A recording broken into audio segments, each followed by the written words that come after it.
বলে হালকা হেসে তুলির কপালে চুমু খেলো। অতঃপর আবারও ডুবে গেল তুলির মধ্যে। দম্পতির এ রাতটাও কাটলো অত্যন্ত সুখে, আনন্দে। রান্নাঘরে বিয়েবাড়ির খাবার রাঁধা হচ্ছে। বাড়ির বউরা বাবুর্চিদের খাবার রান্নার উপকরণ একে একে এগিয়ে দিচ্ছেন। কজন বাড়তি লোক এসে বসেছে চেয়ার নিয়ে। মহিলারা গল্প করতে করতে রান্না করছেন। তুলি তখন সবে রান্নাঘরে ঢুকবে বলে রুম থেকে বেরিয়েছে। শুভ্র গোসলে গেছে। বাথরুমে যাওয়ার আগে বলে গেছে সে ফিরে এসে যেন তুলিকে সামনে পায়। তুলি শুভ্রর কথা শোনেনি। ওই নির্লজ্জ পুরুষের কথা শোনা মানেই তুলির আজ সারাদিন ঘর থেকে না বেরোনো। বিয়ে বাড়িতে এসেছে, টুকটাক সাহায্য না করলে কেমন খারাপ দেখায় না। তুলি রান্নাঘরে ঢুকবে, তখন কানে এলো এক মহিলা বলছেন, তানির মার মনটা ভাঙলো শেষ অবধি। আফরোজা তো ছেলের বউ সমেত বিয়ে খেতে এলো। ফাহিমা মশলা বাড়ছেন। উত্তর দিলেন তিনি, কপালে নাই তো কি আর করার। আমি ভালো মানুষ, ভাবলাম আফরোজা আপার দুঃখ এবার শেষ করে দেই। বিয়েটা হলে লাভ ছিল না বলো? শুভ্র এবারের জামাই হলে আব্বা রাগ করতো না? যে কারণে আব্বাকে দিয়ে দাওয়াত পাঠালাম আমি আর তোমার ভাই। কি হলো শেষ অবধি? নিজের কপাল আফরোজা আপা নিজেই পোড়ালো। এই বিয়ে শেষ হলে কেউ মুখ দিয়ে কখনো বলবে এবারে আসার জন্যে? আমি তাও এবার বলে আনালাম। আর কে আনবো? কে করবে আব্বার সাথে যুদ্ধ? আরেকবার বললে আমাকে শুদ্ধ বাপের বাড়ি পাঠাবে। চৌধুরী বাড়ির পুরুষদের যা রাগ, আমার 14 পুরুষের অমন রাগ নেই। তুলি তাদের কথোপকথন শুনে আর ভেতরেই গেল না। রাগে চলে এলো রুমে। শুভ্র তখন মাত্রই গোসল করে বেরিয়েছে। সে শার্ট পরছিল। তুলি গিয়ে দরজা খিল তুলে দিল। শুভ্র দরজা বন্ধ হওয়ার আওয়াজে পেছনে ফিরল। তুলির দিকে চেয়ে দুষ্টু হেসে বলল, কি ব্যাপার, দিন দুপুরে দরজা বন্ধ করছো কেন? তুলি এসব কথা পাত্তা দিল না। সোজা শুভ্রর সামনে দাঁড়ালো, বলল, আমরা কবে ঢাকা যাচ্ছি? আজ কেন? আমাকে কিছু বলবেন না। আপনার বড় মামি আপনাদের দাওয়াত দিয়ে আনিয়েছেন শুধুমাত্র আপনার সঙ্গে তানির বিয়ের কথা বলার জন্য। এখন আমি আপনার স্ত্রী আছি দেখে তার নেক্সট টাইম আপনাদের এই বাড়ি আনাবে না আর। শুভ্র অবাক হয়ে জিজ্ঞেস করলো, তুমি এসব কোথা থেকে শুনলে? আমি রান্নাঘরে যাওয়ার সময় শুনেছি। তুলি মিথ্যা বলছে না, শুভ্র জানে। শুভ্র বিশ্বাসও করে তার নানা বাড়ির মানুষ চূড়ান্ত স্বার্থপর। কিন্তু আফরোজা এমন জোর ধরলেন, শুভ্র মানা করতে পারেনি। শুভ্রর রাগে চোয়াল শক্ত হয়ে গেল। সে বলল, আমরা আজ চলে যাচ্ছি, ওরা বলবে কেন? আমি আম্মুকে বারবার অপমানিত হতে এখানে আসতে দিব না। কথাটা বলে শার্ট পরে শুভ্র বেরিয়ে গেল রুম থেকে।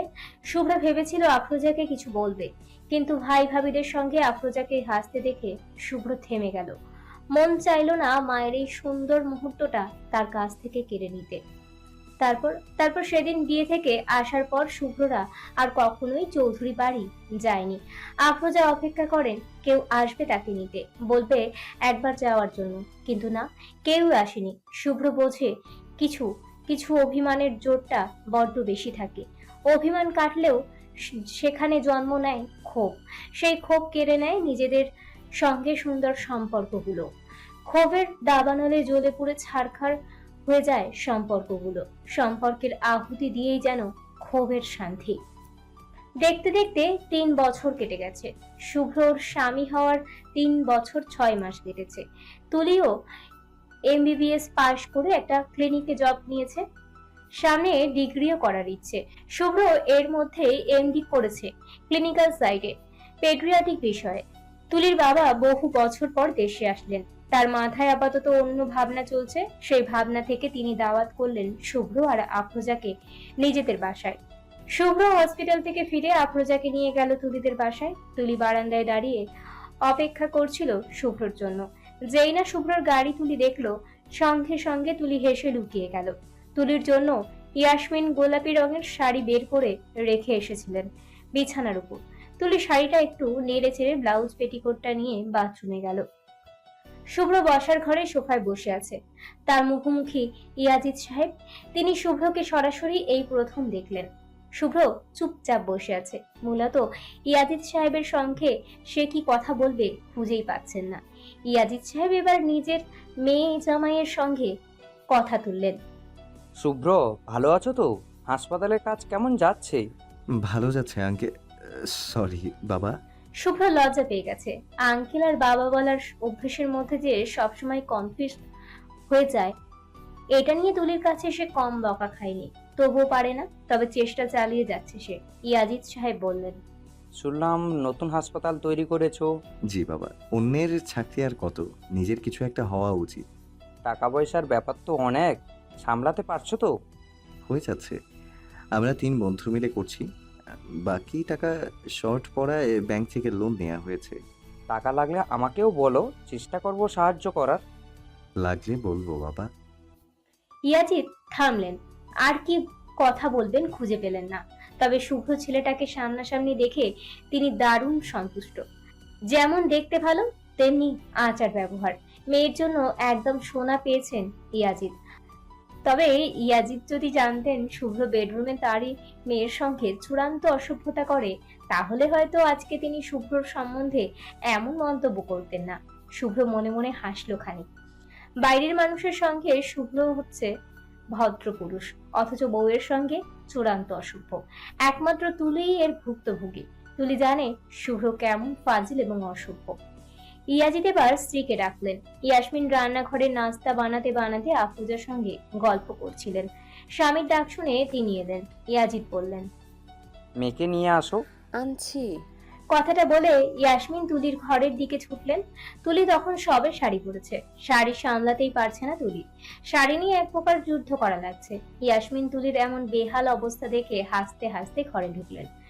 তুলি মায়ের দিকে চেয়ে ঠোঁট উল্টে বলল, আম্মু এটা পরিয়ে দাও না। ইয়াসমিন এসে শাড়ির আগা ধরলেন। শাড়ি সুন্দর করে পরিয়ে দিতে দিতে বললেন, তুই এত বছরও শাড়ি পরা শিখলি না? আজ বাদে কাল উঠিয়ে নিয়ে যাবে, তখন কিভাবে পরবি? তুলি উত্তর দেয় না।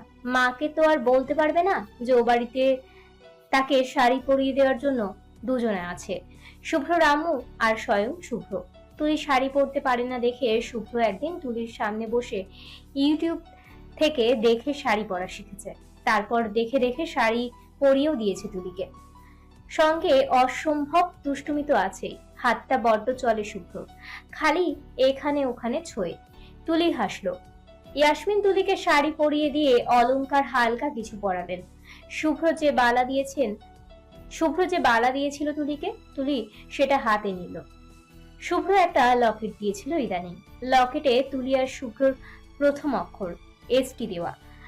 লকেটের ভেতরে দুজনের ছবিও আছে। তুলি সেটাই পরল আজ। শুভ্রকে আজ সারপ্রাইজ দেওয়া হবে, তাই তুলি একদম শুভ্রের মন মতো সেজেছে।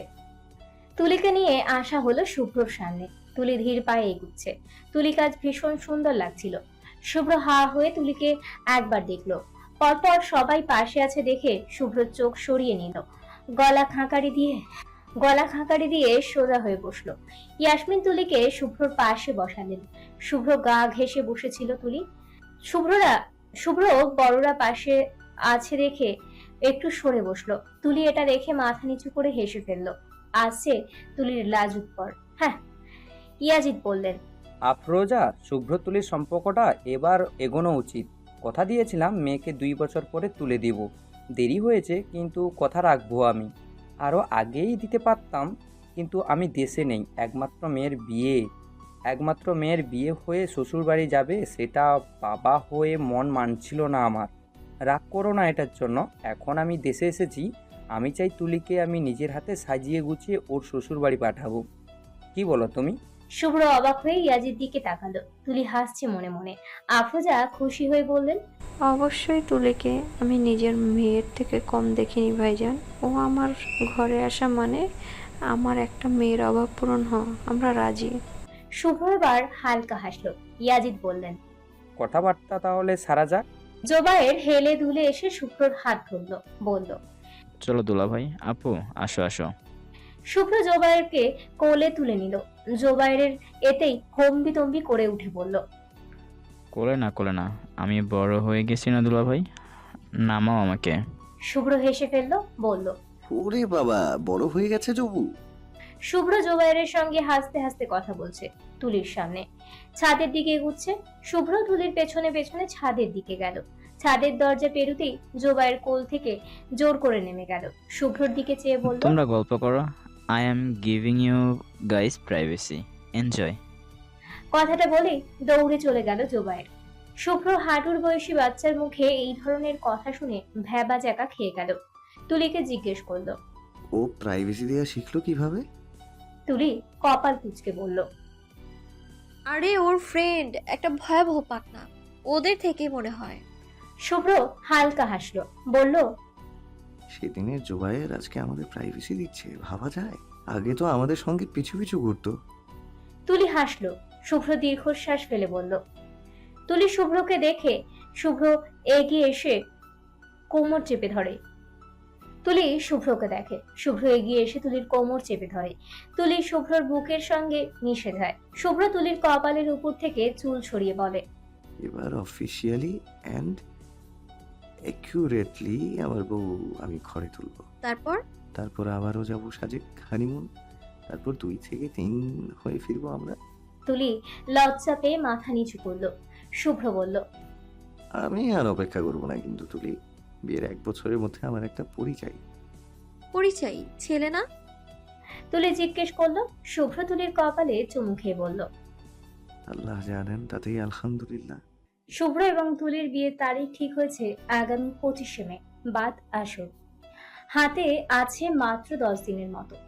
এখন থেকেই দুই পক্ষের মানুষদের কেনাকাটা শুরু হয়ে গেছে। শুভ্র ইদানিং হাসপাতালের তৈরির কাজে ভীষণ ব্যস্ত সময় পার করছে। হাসপাতালের কাজে টাকা পয়সা লাগছে প্রচুর, সেজন্য চেম্বারও করা লাগছে নিয়মিত। তাই সে বিয়ের সমস্ত কেনাকাটা আফরোজার উপর চাপিয়ে নিজে দৌড়ে বেড়াচ্ছে। তুলি অবশ্য এতে সক্রিয়। বিয়ের কেনাকাটা সবেতেই আফরোজা তুলিকে সাথে নিয়েই ঘোরেন। হাতে আছে আর 5 দিন। আজকেও আফরোজা বেরিয়েছেন শপিং এ, সঙ্গে তুলি আর জোবায়ের। আজ বিয়ের বেনারসি কেনা হবে। আজকালকার যুগে লেহেঙ্গার খুব চলে, কিন্তু শুভ্রর এক কথা, বিয়ে বলুক আর বৌভাত না হয় হলুদ, প্রতিটা অনুষ্ঠানেই শাড়ি পরতে হবে। তাই তুলি শুভ্রর পছন্দ অনুযায়ী শাড়ি কিনতে এসেছে। দোকানদার শাড়ি দেখাচ্ছে, একটা ছোট কিশোর ছেলে শাড়িগুলো পরে পরে দেখাচ্ছে। আফরোজা এখান থেকে একটা লাল শাড়ি দেখিয়ে বললেন, এই তুলি, এটা দেখ, সুন্দর না? তুলি শাড়িটা নেড়ে দেখলো, বেশ সুন্দর শাড়ি। তুলি আয়নার সামনে গিয়ে শাড়ি গায়ে জড়িয়ে শুভ্রকে ছবি পাঠালো। শুভ্র এখন কনস্ট্রাকশন এরিয়ায়, সবাইকে বলছিল কোন দিকে কোন জিনিসটা বসাবে। তুলির মেসেজ পেয়ে শুভ্র চেক করলো। লাল শাড়ি পরে মুচকি হেসে ছবি পাঠিয়েছে তুলি। নিচে লেখা, বউকে কোন রঙে দেখতে চায় শিশু ডক্টর? শুভ্র হাসলো, দেখে পাঠালো, লালে আমার বউকে বধূ লাগছে, তবে হালকা গোলাপিতে শুভ্রের বেস্ট বধূ লাগছে। তুলি মেসেজটা পেয়ে হাসলো। আফরোজাদের কাছে গিয়ে বলল, হালকা গোলাপি রঙের শাড়ি দেখি আম্মু। আফরোজা দোকানদারকে তুলির কথা মতো শাড়ি দেখাতে বললেন। তুলি একটার পর একটা শাড়ি দেখে তারপর একটা শাড়ি পছন্দ করলো। সেটা গায়ে জড়িয়ে হালকা হেসে ছবি তুলে শুভ্রর ফোনে পাঠালো। শুভ্র তুলির মেসেজেরই যেন অপেক্ষায় ছিল। শুভ্র ছবি দেখে মুগ্ধ হলো ভীষণ। মনে মনে কল্পনা করলো বিয়েতে এই শাড়ির সাজে তুলিকে কেমন দেখাবে। শুভ্র রিপ্লাই করলো, বেস্ট ওয়ান, শুভ্রস পারফেক্ট ওয়াইফ। তুলি হাসলো, তারপর শাড়িটা নিয়ে আফরোজাদের পাশে এসে বলল, আম্মু এই শাড়িটা নেই? আফরোজা হেসে উঠলেন, বললেন, তোকে সবচেয়ে ভালো এটাতেই মানিয়েছে।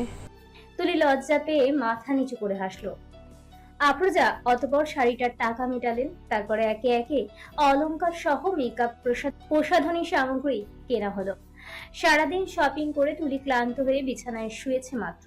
মনে মনে ভাবছে আগের আকদই ঠিক ছিল, কোনো ঝামেলা নেই, শুধু কবুল বলা আর বিয়ে হওয়া, শুধু কবুল বলা আর বিয়ে হয়ে যাওয়া। এইসব অনুষ্ঠান বিরক্ত লাগছে তুলির। 5 দিন যাবৎ ক্লিনিক করে বাসায় এসে আবারও এসব ঝামেলা, গা ধরে যাচ্ছে ব্যথায়। এবার আগামীকাল থেকে তুলি ক্লিনিকে ছুটি নিয়েছে, জয়েন করবে বিয়ের 3 দিন পর। তারপর আবার সেই একঘেয়ে জীবন। তুলি দীর্ঘশ্বাস ফেললো। এসব ভাবনার মধ্যেই শুভ্রর কলটা তখন এলো। তুলির মনে হলো সমস্ত ক্লান্তি যেন এক নিমিষেই শুভ্রর একটা কলেই হাওয়া হয়ে গেছে। তুলি কল ধরলো, লম্বা করে সালাম দিল মজা নিয়ে। শুভ্র হাসলো, ছোট্ট করে সালামের জবাব দিয়ে জিজ্ঞেস করলো, কি ব্যাপার? আজ এত প্রতিভক্তি, মাথায় কি চলছে তোমার? তুলি হেসে বলল। সোয়াব কামাচ্ছি শিশু ডক্টর। শুভ্র পেডিয়াট্রিকে এমডি করার পর থেকে তুলি শুভ্রকে শিশু ডক্টর ডাকে। আগে স্যার ডাকতো বলে শুভ্র বেশ রাগ করতো। শুভ্রর মতে হাজবেন্ডকে আদর করে কত নামে ডাকা যায়, এই স্যার আবার কি ডাক? অবশেষে তুলির ডাক বদলেছে। তবে এত বছর চেষ্টা করেও তুলির মুখ থেকে আপনি ডাক কোনো ক্রমেই শুভ্র তুমিতে কনভার্ট করতে পারেনি। অসম্ভব এক ব্যাপার যেন এটা। শুভ্র তুলির কথায় হেসে বলল। আর কটা দিন, তারপর আরো এক্সট্রা ভাবে সওয়াব খামাবো তোমাকে নিয়ে। তুলি অবাক হওয়ার ভান করে বলল। কিভাবে? শুভ্র দুষ্টু হাসলো, বলল। Our first night is coming তুলি। শুভ্রর এমন কথায় তুলি লজ্জা পেল বোধ হয়। এতটা রাত দুজন একসঙ্গে কাটিয়েছে, অথচ তুলি এখনো সেই প্রথম রাতের ন্যায় লজ্জা পায়। রীতিমতো বাসর নাইট এসব শুনতে পারে না। শুভ্র এসব ভেবে হালকা হাসলো। তুলি মেয়েকে রাগ দেখিয়ে বলল। আপনার জীবনে কয়বার আসে ফার্স্ট নাইট? শুভ্র উত্তর দিল। একবারই আসবে 5 দিন পর। তাহলে এত বছর কি ছিল? শুভ্র হাসলো, জড়ানো গলায় বলল। ওসব রাতের অনুভূতি অন্যরকম ছিল তুলি, কিন্তু সামনে যে রাতটা আসবে সেটা একদম আলাদা। তুমি প্রপারলি আমার জন্য বউ সাজবে, আমরা স্বলোকের সামনে কবুল বলবো, আমাদের বাসর সাজানো হবে, ফুলের বিছানায় তুমি ঘুমটা নিয়ে বসে থাকবে, আমি আসবো ঘুমটা সরিয়ে মুগ্ধ হয়ে বলবো মাশাআল্লাহ, তুমি লজ্জা পাবে। তারপর আমরা কথা বলবো সারা রাত। শুভ্রর মুখ থেকে তুলি কথা কেড়ে নেয়। শুভ্র হাসে, কৌতুক করে বলে। হ্যাঁ, চাঁদের আলোয় বসে আমরা দুজনেই এই রাতটাই শুধু কথাই বলবো, আর কিচ্ছু না। তুলি শুভ্রর কথার ধরনে হেসে ওঠে। এখনো এত দুষ্টু কথা বলে এই শুভ্র। তুলির হাসি শুনে শুভ্র হাসে, তারপর দুষ্টুমি বাদ দিয়ে সুন্দর করে জিজ্ঞেস করে। তারপর আজকে সারাদিন কি কি করলে বলো তো? আজ তুলির হলুদ সন্ধ্যা ঘরোয়া ভাবে আয়োজন করা হয়েছে। তুলিকে আজ সবুজ পাড়ের হলুদ রঙের শাড়ি পরিয়ে সোফায় বসানো হয়েছে। তুলির সকল কাজিনরা আজ সবুজ রঙের শাড়ি পরে আছে। রুমে হালকা আওয়াজে গান বাজছে। মেহেন্দি है रचने वाली हाथों में गहरी लाली दे दे सखिया।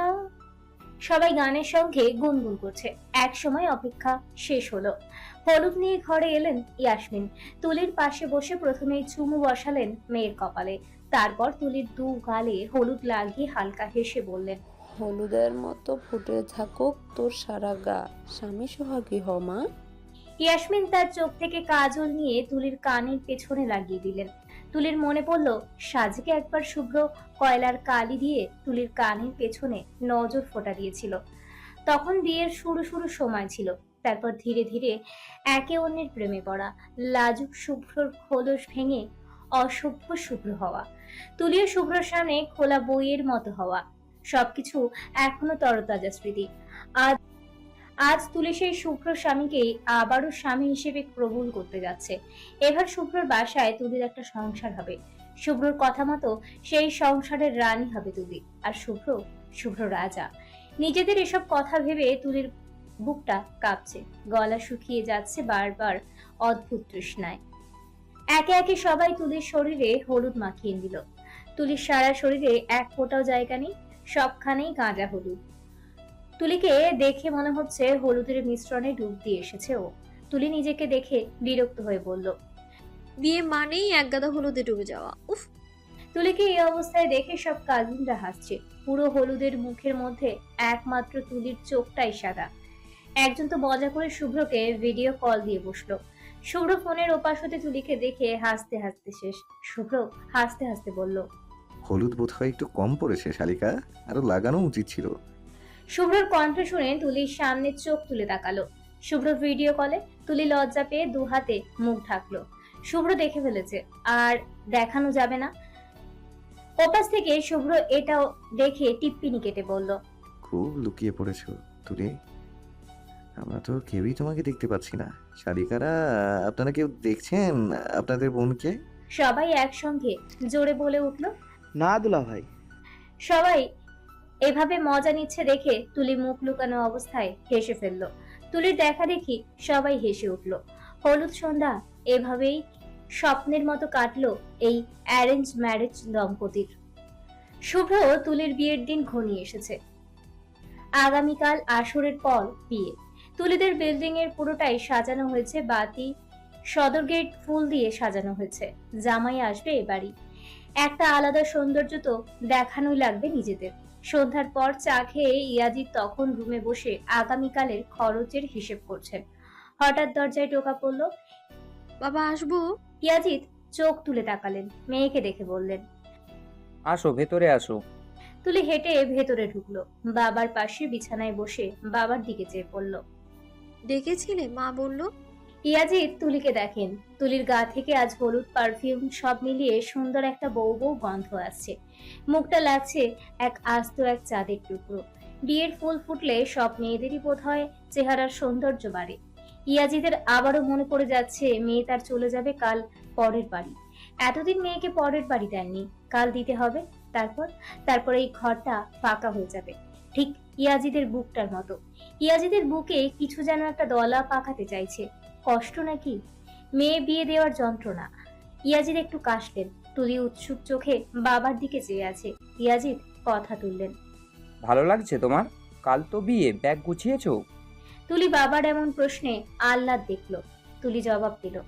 মা গুছিয়ে দিয়েছে। এখান থেকে বেশি কিছু নিতে না করেছেন শুভ্র স্যার। জরুরি জিনিসগুলোই নিয়েছি শুধু। ইয়াজিদ চশমাটা এবার চোখে তুললেন, বললেন।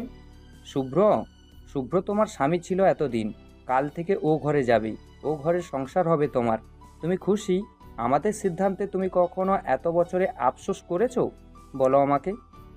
তুলি বুঝতে পারলো মূলত ইয়াজিদ কেন তাকে ডেকে পাঠিয়েছে, শুভ্রদের সম্পর্কে জানতে। উৎকণ্ঠায় ভুগছেন ইয়াজিদ। তুলি হালকা হাসলো, বাবার দিকে চেয়ে দৃঢ় গলায় বলল। তোমাদের সিদ্ধান্তটা ভালো ছিল বাবা। হয়তো আমি নিজে কাউকে পছন্দ করলে শুভ্র স্যারের মতো বর বা তার পরিবারের মতো পরিবার পেতাম না। আমার জীবনটাকে এভাবে সুন্দর করে গুছিয়ে দেওয়ার জন্য ধন্যবাদ তোমার বাবা। ইয়াজিদ মেয়েকে দেখলেন। তুলির চোখে মুখে খুশি ঝলমলাচ্ছে। ইয়াজিদ মনে মনে বাবা হিসেবে প্রচন্ড খুশি অনুভব করলেন। খুশিটুকু লুকিয়ে তারা দেখিয়ে হিসাবের খাতাটা নিয়ে বললেন। আচ্ছা যাও, এখন তোমার আম্মুকে পাঠিয়ে দিও, কথা আছে। তুলি বাবাকে দেখে। বাবাদের বোধহয় সন্তানদের পাশে কান্না করা মানায় না, হোক সেটা খুশির কান্না। শুভ্র আজ শেরওয়ানি পরেছে, সাদা রঙের শেরওয়ানি। গলার কাজটায় কারুকার্য করা, হাতের মধ্যে সিলভার রঙের কারুকার্য করা। তারপর মাথায় পাগড়ি পরিয়ে দিলেন আফরোজা। তারপর শুভ্রর ঘাড়ে নজর ফোঁটা দিয়ে বললেন। 1000 বছর বেঁচে থাকুক আমার শুভ্র, কার নজর না লাগুক। পাশ থেকে আরিফ টিপ্পিনি কেটে বলল। কাকিমা, নজর তো লেগে গেছে শুভ্রর, তার বউয়ের। আফরোজা বাচ্চাদের এইসব পাগলামির কথায় হেসে চলে গেলেন। শুভ্র আরিফের হাতে থাপ্পড় বসিয়ে বলল। আম্মুর সামনে তো মুখ কাচির মতো চলে, মুহুরে বলা লাগবে। ফারহান হাসলো। আরিফ বলল। আর মহু, একটা বাচ্চাই আমাকে মোহর থেকে আলাদা করে দিয়েছে। রাতেও পায় না, দিনেও পায় না। তার মধ্যে আরেকটা এসেছে। বাচ্চা নিলে মেয়েদের যে হারে মুড সুইং হয় ভাই, যদি জানতি। দেখবি ছোট থেকে ছোট কথাই হয় কাঁদে, নয় মার বাসাই, নয় বাড়ি ছেড়ে বাপের বাড়ি চলে যাই। তোর ভোলা ভালা বউ এমনই করবে দেখিস। শুভ্র হাসলো। আয়নার সামনে দাঁড়িয়ে পাগড়ি ঠিক করতে করতে বলল। বাচ্চা আসলে আমার বউয়ের 7 খুন মাফ। একটা বেবি ক্যারি করার জন্য তাকে 1000 বার কাঁদার মারার অনুমতি দেয়া হলো। শুধু বাপের বাড়ি যাওয়া যাবে না, আমার বাড়ি বসে বসে রাগ মেটাক, ভাঙুক যা ইচ্ছে। ফারহান এবার হা হুতাশ হয়ে বলল। শুভ্র রে, আরিফ 2 বাচ্চার বাপ হতে যাচ্ছে, আমিও বাপ হয়ে গেলাম। পিছিয়ে গেলি তুই, বিয়ে করে জলদি জলদি আমাদের সাথে কম্পিটিশনে লাগ, বুঝলি? শুভ্র হাসলো, কিচ্ছু বলল না। একটা বাচ্চার আবদারি করবে সে আজ তুলির কাছে। একবার করবে, বারবার করবে। 32 বছর হয়ে গেল মামা, কাকা, দুলাভাই এসব ডাক শুনলো। এবার একটা বাবা ডাক শোনা লাগবে। শুভ্র তুলিকে বলবে তুলির কিছু করা লাগবে না, শুধু বেবি ক্যারি করবে, পৃথিবীতে আনবে আর দুধটুকু খাওয়াবে। বাচ্চার বাকি দেখাশোনা শুভ্র একাই করবে। শুভ্রর দম আছে এখনো, বুঝিয়ে দিবে মিসেস প্রত্যাশা হোসেন তুলিকে। তুলি শুভ্র আর তার টেক্সট দেখছে। লাস্ট মেসেজ এসেছিল আধা ঘন্টা আগে, শুভ্রকে পাঠিয়েছে। রেডি হয়ে ছবি দিও। তুলি উত্তর করেছে। একবারে এসে দেখে নিন বউকে। তুলি রেডি তো হয়েছে, হালকা গোলাপি রঙের শাড়ি, সোনালী রঙের গহনা। অনামিকা আঙুলে জলজল করছে শুভ্রের পরিয়ে দেওয়া স্বর্ণের আংটি। হাতের শুভ্রর দেওয়া বালার সঙ্গে ডজন চুড়ি পড়েছে। ইয়াসমিন বালা দুটো আজকের জন্য খুলে রাখতে চেয়েছিলেন, তুলি দেয়নি। শুভ্রর দেওয়া দ্বিতীয় উপহার, যা তাদের ভালোবাসার প্রকাশ করে। এটা দিয়েই শুভ্র প্রথম তুলিকে ভালোবাসি বলেছিল। তুলির স্মৃতি জড়িয়ে আছে এই বালা দুটোতে। শুভ্র পাল্টা মেসেজ। আমিও তাহলে ছবি দিব না? একেবারে কবুল পরে দেখা হচ্ছে। শুভ্রর পাল্টা মেসেজ। তুলি হাসলো, পাগল এখনো। তুলি স্ক্রল করে তাদের পুরনো মেসেজ পড়তে থাকে। এরপর তার মেসেজের কথা খুব কম হবে। ও ঘরে সংসার পাতবে তুলি, যা কথা বলাই সামনাসামনি হবে। তুলি মেসেজগুলো আবারও পড়ছে, লাজুক হাসছে। বর এসেছে, বর এসেছে, সাজ সাজ রব পড়ে গেল তুলিদের বাড়ি। তুলি উঠে দৌড়ে গিয়েও আটকে গেল। বরং বর আসার দৃশ্য নাকি বউদের দেখতে নেই, নজর লাগে। তুলি হেসে আবারও বসে গেল বিছানায়। বুকটা লাফাচ্ছে খুব। শুভ্র এসেছে, তুলির বর এসেছে। শুভ্রকে বরণ করা হলো। ওপাশ থেকে টাকা চাওয়া হলো 50,000। বেচারা শুভ্র পড়েছে ফ্যাসাদে। বউয়ের কাছে যেতেও 50,000। তারপর আবার কাজিনগুলো হুমকি দিয়েছে বাসরাতে নাকি টাকা দিয়ে ঘরে ঢুকতে হবে। ও গড, শুভ্র কি করবে? দিল টাকাটা। টাকা পেয়ে হই হুল্লোড় চললো কিছু সময়। শুভ্রকে ঘরে ঢোকানো হলো। ঘরে স্টেজ করা হয়েছে ছোটখাটো। শুভ্রকে প্রথমে মিষ্টি খাওয়ানো হলো। শুভ্র সুগার কম খায় ইদানিং, তবুও মিষ্টি খেলো।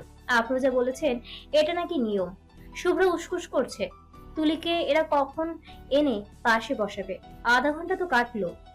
আরো 10 মিনিট পর তুলি এলো। এক পাশে ইয়াসমিন, অপর পাশে কাঁধ ধরে অন্য এক মেয়ে।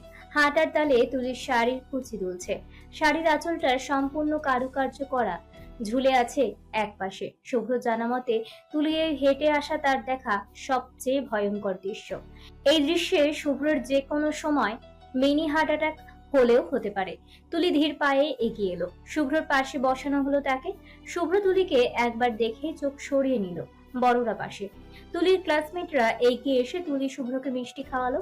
তারা শুভ্রর সঙ্গে তেমন কিছু মজা করলো না, তবে তুলির কানে কানে বলে গেল, এক রোপা স্যারের সঙ্গে প্রথম বাসরটা কেমন কাটে জানাইস। তুলি মাথা নিচু করে হাসে। তাদেরকে কে বলবে? তাদের এই এক রোফা রাগী মেজাজি স্যার একাকী রুমে বড্ড রসিক আর রোমান্টিক ভেবে তুলি হাসলো। প্রিন্সিপাল এলেন এবার। শুভ্র তুলিকে মিষ্টি খাইয়ে দোয়া দিলেন। তুলির দিকে চেয়ে বললেন, শুভ্র কিন্তু 2 বছর আমাদের থেকে বিয়ের কথা লুকিয়েছে। বুঝি না, বিয়ে আল্লাহর মর্জি, যার সঙ্গে যার জোর তার সঙ্গে তার বিয়ে। আমি খুশি হয়েছি তোদের বিয়েতে, খুব ভালো থাকো।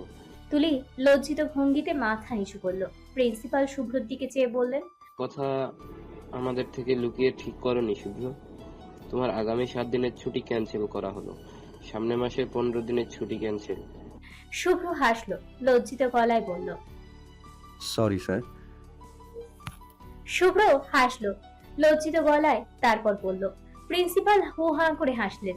শুভ্রর কাঁধে হাত রেখে বললেন, ইয়াং ম্যান, ছুটি পাবে তুমি, জমিয়ে নিজের বিবাহিত লাইফ এনজয় করো। Good luck. তুলি স্যার যেতেই জিজ্ঞেস করলো। শুভ্র তুলির দিকে ঝুঁকে ফিসফিস করে বলল, ফর হানিমুন। তুলি কিছুক্ষণ শুভ্রকে হা হয়ে দেখে পরপরই লজ্জায় মাথা নিচু করলো। এই শিশু ডক্টর একদম লাগাম ছুট হয়েছে, যা তা বলে শুধু।